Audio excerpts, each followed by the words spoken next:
Armstrong கொலை தொடர்பாக இயக்குநர் நெல்சன் திலீப் குமாரின் மனைவியிடம் காவல்துறையினர் விசாரணை மேற்கொண்டு வருகிறார்கள்.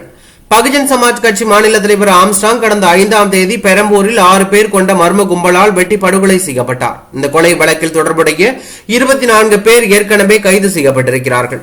அத்துடன் ஆம்ஸ்ட்ராங் கொலை தொடர்பாக பல்வேறு நபர்களிடம் காவல்துறையினர் விசாரணை மேற்கொண்டு வரும் நிலையில் இயக்குநர் நெல்சன் திலீப் குமாரின் மனைவி மோனிஷாவிடம் தற்போது விசாரணை மேற்கொண்டு வருகிறார்கள். இயக்குநர் நெல்சனின் மனைவி மோனிஷாவுக்கும் ஆம்ஸ்ட்ராங் கொலை வழக்கில் தேடப்பட்டு வந்த ரவுடிகளுக்கும் இடையே தொடர்பு இருந்ததாக கூறப்படுகிறது. குறிப்பாக ரவுடி சம்போ செந்திலின் கூட்டாளியான மொட்டை கிருஷ்ணனுக்கு அடைக்கலம் கொடுத்தாரா என்கின்ற சந்தேகத்தில் விசாரணை மேற்கொள்ளப்பட்டு வருகிறது. ஏனென்றால் மொட்டை கிருஷ்ணன் வெளிநாடு தப்பிச் சென்று இருக்கக்கூடிய நிலையில் அவருடன் இயக்குநர் நெல்சன் மனைவி மோனிஷா பலமுறை தொலைபேசியில் பேசியிருப்பது காவல்துறையின் விசாரணையில் தெரிய வந்துள்ளது.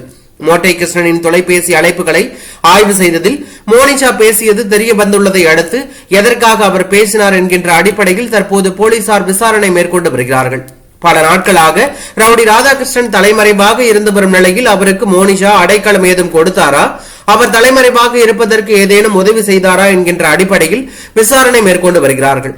தொடர்ந்து இயக்குநர் நெல்சன் திலீப் குமாரிடம் விசாரணை நடத்தவும் போலீசார் திட்டமிட்டிருப்பதாக தகவல் வெளியாகி பரபரப்பை ஏற்படுத்தியுள்ளது.